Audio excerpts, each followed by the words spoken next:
quick disclaimer, before the video starts, I'd just like to let you know that the little section of footage that I have of Crusader Kings 3 will only last for half a length of video, as I'm having some technical issues that don't allow me to record any more Crusader Kings videos in the background. And I will say it, and I do say it in the actual video itself. I'm just like to give you a disclaimer, so don't stop watching when the video finishes, as I will continue speaking. Hi guys, welcome back to History with Heath, and today we'll be talking about the deposition of James II, also known as the Glorious Revolution. And I know I said on Tuesday, I believe it was, no, it was Monday. Yes, I know I said on Monday that I would do it about the restoration of Charles II, but I think that it'd be much more easier to lump that in with James II and his deposition / abdication, depending on which side you're on. And I know I said it'd be the royalist perspective, but in this case we're also going to do the Jacobite perspective. And because many royalists became Jacobites, but not all of them. Some royalists did start supporting the new Hanoverian monarchy. Well, before the Hanoverian monarchy, of course, it had the Orange monarchy, but let's get straight into it. So, if you didn't already know, James II succeeded his brother Charles after he died, and James II, just to say it flatly, he was a Catholic, okay? And the same goes for his brother, Charles II. The difference is that James II was openly Catholic. He was very, very devout. He believed that Catholicism was the only true church, and he did loads of stuff to try and basically convert people, and he truly believed in Catholicism. But the difference is that Charles II, he wasn't as open in that he spent literally all of his life doing Anglican sacraments, and he appeared as an Anglican. He publicly identified as Anglican, although in private he practiced Catholicism. But he did publicly convert, but that was only on his deathbed. Anyway, so James II, of course, succeeded his brother, and let's start over. So James II was born in 1633, and he was born to Charles I and Henrietta Maria of France. And his mother was Catholic, but he was raised a Protestant Anglican. During the Civil War, James and his brother spent a long time in France in exile, and they both became enticed in Roman Catholicism, and they saw how there was the divine right of kings had been a really big thing in France, probably bigger than it was in Britain, and both of them saw that and wanted to emulate that when they became king. Well, at this point, James didn't know if he's going to become king, but we'll get onto that later.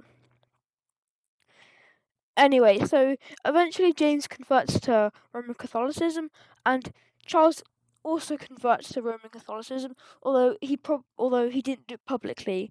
We think he probably converted around this time, although we don't know for definite, because of course it was in secret. Although he converted when he was in France in the 1640s, the public in England only actually found out in 1668 when they came back, and this would launch a mass wave of Catholicophobia, Catholic fear, and just this anti-Catholic sentiment, because although it happened a longer time ago, there is still the scars of Mary the First, Bloody Mary, and other, like, just the idea of popery and Catholic tyranny is still in the minds of people, and they feared that James would basically turn Britain into a Catholic country and rule as basically a French Catholic, although he wasn't French. And this hysteria started when he arrived. So this started at the same, it started when he came to England and said he's a Catholic, but it got even worse in the 1670s, and this was just really, really bad. And although the Jacobites weren't around at this time, James II, of course, did have supporters, which for now I'm going to call the Jamites, which is actually the same word as Jacobite, as Jacob is like the Latin version of James, I think.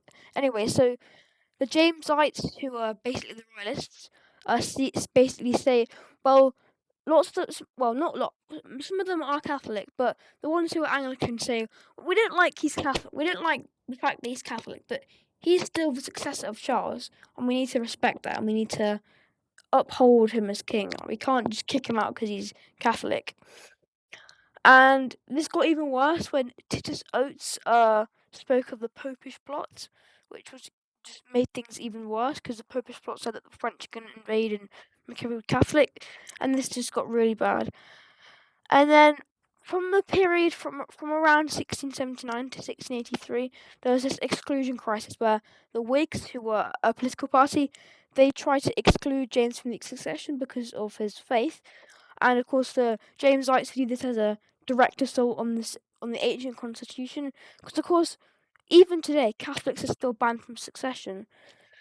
But many of the Jamesites were like, yeah, we don't like Catholics, but still, we can't just reject him because he's Catholic. And anyway, throughout history, we've had really great English Catholic kings. Well, that was before the Reformation, but still, it still counts.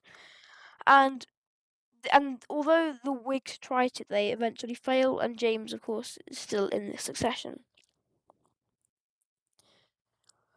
Even though despite being Catholic, like I said, James ascended the throne in February 1685, and he does have widespread support, like I said, in England, Scotland, and Ireland. And the Jamesites, of course, see that this is proof that the majority of the English, Scottish, and Irish still see this as still respect lawful succession. But then in 1685, there's the Monmouth. I'm saying that right. The Monmouth Rebellion, where James defeats Protestant rebellions. A Protestant rebellion led by the Duke of Monmouth, who was executed, and then he's dug up and he is put on trial. Is it? Oh no, it's not put on trial here. His official portrait is made after he dies. His head is sewn back on. That's just a little fact. Anyway, so the Jamesites see this as just a good triumph of this revolt, and of course the majority of them are Protestants. So they don't see this as a win over Protestantism. They just see this as a win against sedition and rebellion. And as you may know, I'll talk more about it in my next video, which is going to be about the Jacobite rebellions. But as most of you probably know, there are English Jacobites during the Jacobite rebellion, because the Hanoverians kind of paint this idea that the Jacobites were Scots and it was kind of a Scotland versus England situation, but it wasn't. There was many English Jacobites that existed who supported Bonnie Prince Charlie, and the reason why you don't really hear about them a lot is because the main reason is because the majority of them didn't fight. There was only around 200, 300 men that joined Prince Charlie's army to fight against the main government, and it was just a piece of propaganda that did that. That kind of created this idea that the Jacobites are a Scottish thing, and that's still around today. Most people, when you hear Jacobites, you probably think of Scottish Highlanders, and of course he did get lots of support in Scotland, but the English Jacobites didn't see themselves as betraying English, them basically betraying their English identity to join the Scottish. They saw this as just simply allying with the true king, and of course at this time there was still a massive rivalry between England and Scotland, which still exists today, and the English Jacobites were probably still didn't like the Scottish. They were probably still against Scotland, but they still supported Bonnie Prince Charlie because they saw him as the true king, if you know what I mean. And it's also similar to the fact that although, because the Jacobites did get lots of support from France, and the Hanoverians also said, "Oh, this is evidence of the French trying to do this to Scottish Jacobites, and the English Jacobites are traitors to the French." But the English and the Scottish Jacobites saw this as not as allying with the French. They just saw this as a last resort to try and get their throne back. And anyway, they saw the Hanoverian monarchs as the true foreigners. Because yes, I know Bonnie Prince Charlie was Scottish, but still, I think most English people would rather be ruled by a Scotsman than a Frenchman. I think we can agree about that. Anyway, let's get back to James. That was just a bit of a ramble. I'll talk more about that in the next video. I might make one or two. It depends on my next video about the Jacobite rebellions. Anyway, so from around May to November in the same year, 1685, Parliament is initially loyal, and because it is predominantly Tory, because the majority of English Catholics, English Jacobites, are Tories. Later on, the Jamesites are Tories, and of course, but the thing is that tensions emerge when James seeks to exempt English and Scottish Catholics and Irish Catholics from the Test Act restrictions, which restrict them. Because at this time, there's still many English Catholics. Like the majority of England is Anglican, but there's still many powerful members of the nobility who are very Catholic. And I know I keep talking about how the English Jacobites were Anglican, but there are, of course, English Catholics who support the Jacobite rebellion. Also, if you haven't already guessed, I do support the Jacobites. And like I said, that's not because I'm supporting Scotland necessarily, that's just because I think...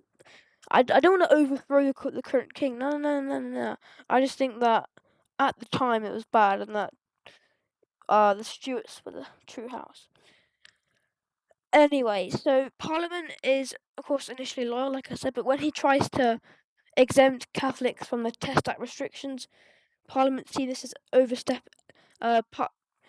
Parliament refuses, and the Jamesites see this as Parliament overstepping its authority, and by challenging the king, because the king has the ultimate authority.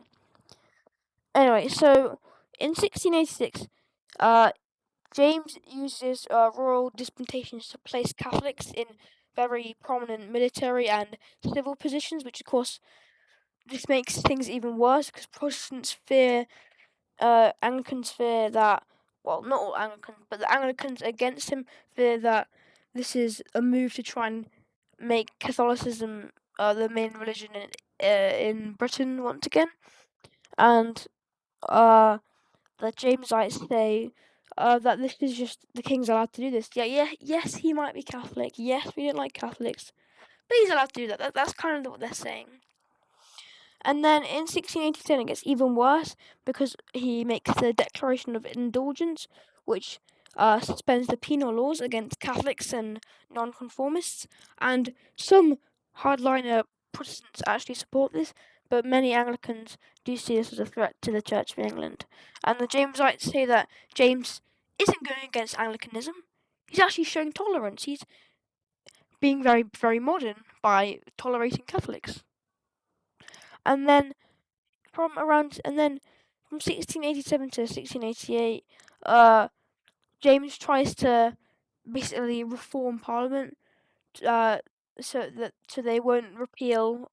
He tries to reform Parliament so they'll finally start accepting Catholic laws, and local officials who are opposing this get removed by him. So, and the Jamesites see this as a necessary move to break down the Whig obstruction, because like I said, the majority of them are Tories. And of course, the opponents see this as absolutism, and they're saying that this is basically Charles I all over again. This is very bad. And then the crisis just completely peaks in later that year on the 10th of June, where James Francis Edward Stuart is born, the son of James II, and of course he is raised Catholic, which transforms us into a full-blown crisis because we're going to end up with a Catholic dynasty. And the Jamesites are a bit concerned because, of course, like I said, there are many Anglican Jamesites, but overall they see this as joyous because it's securing the succession of the Stuart dynasty. But the opposition see this as hope that the throne will revert, that the succession will go to Protestant Mary. And then in 1688, there's a trial of the 7 bishops, where 7 Anglican bishops refused to read James' Declaration of Indulgence, and James prosecutes them, and this just triggers nationwide, just destroys his political authority. It's just outrage nationwide, and the Jamesites see this as resistance from the bishops and as disloyal and dangerous. And then during the summer of 1688, well, June is in the summer, but you know what I mean, later on in the summer, it just completely goes out the window when leading nobles, Protestant nobles, they invite William Orange, the current stadtholder of the Netherlands, to come and intervene. And if you want to know, William is James's son-in-law, so there is a connection. And they just fear Catholic dynasty and James's tendencies. And of course, the Jamesites see this as treasonous and foreign collusion. And of course, and then on November 5th, William lands at Torbay with a very large Dutch army, and he just basically invades England. And I know many people say, like, there are lots of texts that say that the Glorious Revolution was the bloodless revolution, but that's completely untrue. There were many battles, but the reason why we don't hear about them is because they were quite small. They were basically skirmishes, and also James lost the majority of them, which is why we don't really hear about them. And of course, the Jamesites are just. I don't think I need to explain the Jamesite position. You can obviously see that this is just invasion. This is just treasonous. And then from November to December, James's army just completely disintegrates. They fight a few skirmishes, they win a few, but they lose literally all of them. And then the riots erupt against James, and this is just completely gone. James is just cooked.